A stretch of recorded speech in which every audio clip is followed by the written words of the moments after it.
Oke, selamat pagi ya kepada para viewer di MFX Surabaya ya. Saya ucapkan selamat tahun baru 2026 ya. Woi, semoga tambah sukses ya, tambah maksimal ya untuk investasi edukasi kita ya tentunya ya. Untuk teman-teman semua tetap semangat, stay tune terus di channel kita. Hanya ada di MFX Surabaya ya. Oke, kita akan langsung saja pada sinyal pagi hari ini ya. Kita awali dengan Nasdaq ya. Ini karena kita ada open posisi ya untuk Nasdaq. Kita lihat di sini untuk Nasdaq masih berpeluang untuk kembali naik ya. Ini ya, karena ada beberapa peluang untuk pemangkasan eh, suku bunga ya. Ini ya. Ini sehingga memberikan peluang untuk mengalami kenaikan kembali ya. Kemudian kita lihat di sini untuk pergerakan gold ya, ini untuk gold kita lihat di sini setelah penutupan tahun ya, kemudian di awal tahun ini ada beberapa open gap ya yang terjadi sehingga tentunya untuk ke depan ya kita perhatikan di sini sepanjang tahun 2026 ya, ini kita prediksi masih dalam tren bullish ya, dengan beberapa pergerakan-pergerakan seperti pemangkasan suku bunga, geopolitik yang memanas ya, ini memberikan masih tren bullish ya untuk pergerakan di tahun 2026 ya saat ini ya. Oke, untuk hari ini kita lihat ada open gap ya, ini kita lihat untuk kenaikan ya, ini kita lihat di sini. Ya, ada open gap target di 4330 ya. Ini menjadi level kunci untuk pergerakan hari ini ya dan juga minggu ini ya. Ini bila ada di bawah 4330 ini berpeluang untuk mengalami tren penurunan ya. Sebaliknya di 4330 ya, ini menjadi level kunci untuk pergerakan dalam 1 bulan ke depan ya. Ini yang perlu harus dilihat di sini. Demikian untuk siang pagi kita ya. Semoga bisa bermanfaat untuk pagi hari ini ya. Jangan lupa untuk disclaimer ya. Jadi eh sinyal yang kita berikan ini bersifat referensi ya. Tentunya apapun hasilnya menjadi tanggung jawab penuh karena di dalam perdagangan berjangka selalu memiliki peluang dan risiko yang sama besar ya. Oke, demikian untuk review pergerakan market hari ini ya. Kita awali dengan berita-berita ya pergerakan market di pagi hari ini ya. Oke, untuk commodity gold ya, ini kemarin sempat juga hari Jumat ya, ini setelah tahun baru ada open gap ya, ini akhirnya ditutup. Kemudian pagi hari ini juga terjadi eh, open gap kembali ya, ini diwaspadai untuk penurunan penutupan gap ya di 4333 ya, apakah akan mengalami kenaikan kembali ya. Ini kita perhatikan di sini penurunan sebelum akhir tahun ya, ini cukup tajam ya. Ini karena para pelaku pasar mengambil profit taking ya di sini. Dan juga kita lihat di sini ada beberapa penggerak untuk harga gold dalam tren bullish hari ini ya, yaitu adalah bagaimana Amerika Serikat melancarkan serangan militer ke Venezuela ya pada pekan lalu ya, dan juga berhasil menangkap Presiden Venezuela Nicolas Maduro ya dan juga istrinya.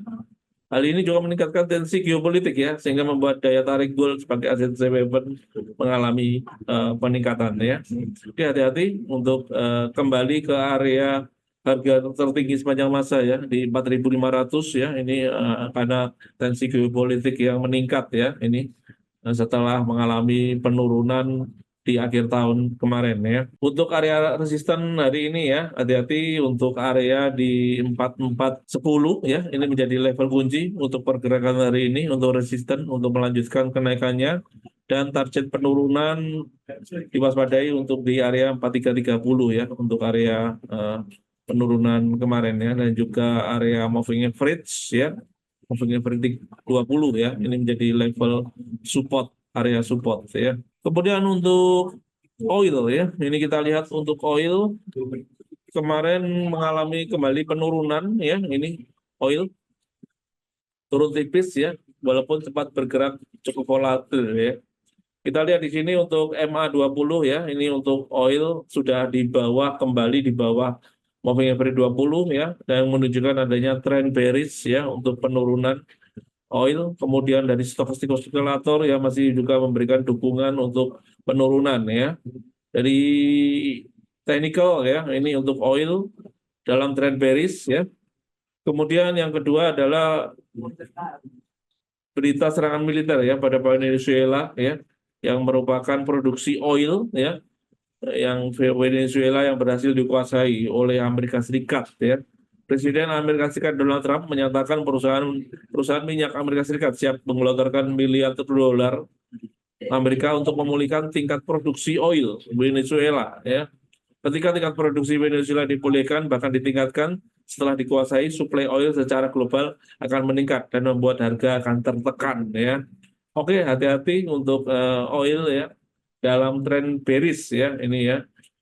Ini dari technical dan juga fundamental ini mendukung untuk tren penurunan ya. Kemudian kita lihat untuk mata uang euro ya. Untuk mata uang euro kita lihat di sini kembali mengalami penurunan hari ini untuk euro di bawah area EMA 20 ya.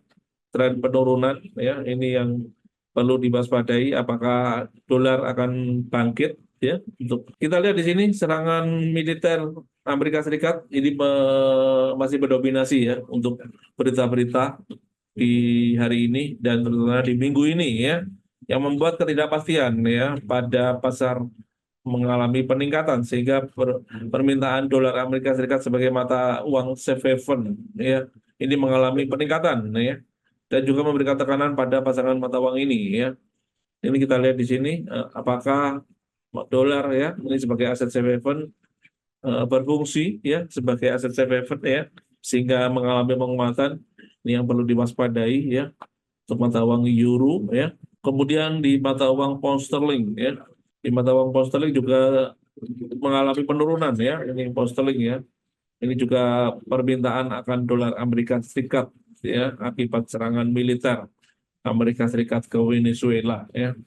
Kemudian dolar yen juga mengalami kenaikan ya ini setelah mencatat kenaikan 3 hari beruntun ya, dan juga permintaan dolar Amerika Serikat meningkat ya. Ini juga yen mendapatkan sentimen negatif dari ekspektasi pasar terhadap kebijakan moneter dan fiskal Jepang lebih ekspansif ya, menjadi pendorong kenaikan pasangan mata uang ini ya. Oke, untuk mata uang yang berhubungan dengan dolar Amerika Serikat ini terlihat melemah ya terhadap dolar Amerika Serikat ya. Ini yang diwaspadai bagi teman-teman yang trading di mata uang ya, ya terutama untuk major currency ya, untuk terhadap dolar ini cenderung mengalami pelemahan ya atau bearish, ini yang perlu diwaspadai. Kemudian yang terakhir untuk Nasdaq ya. Untuk Nasdaq ini juga masih ada potensi untuk mengalami kenaikan ya, walaupun sempat menyentuh di level 25.795 pada perdagangan Jumat lalu ya. Ini berasal dari data pengiriman dan penjualan mobil kuartal keempat Tesla ya. Ini menunjukkan adanya penurunan.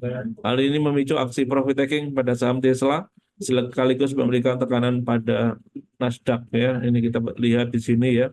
Ada penurunan pada penutupan ya perdagangan di hari Jumat ya, dan sudah ada di bawah EMA 20 ya. Ini menunjukkan adanya trend bearish ya dari analisa teknikal dari trend moving average ya. Oke, untuk Nasdaq diwaspadai untuk pergerakan di moving average ya, ini di 25.000 ya, ini 500 ini menjadi level kunci untuk pergerakan hari ini ya. Oke, demikian untuk hari ini ya, berita yang menjadi penggerak ya untuk hari ini ya, yang mendominasi adalah serangan Amerika Serikat terhadap Venezuela ya. Ini membuat dua mata uang ya ini kepada dolar Amerika Serikat ya. Ini yang pertama tentunya menguatnya harga gold ya ini.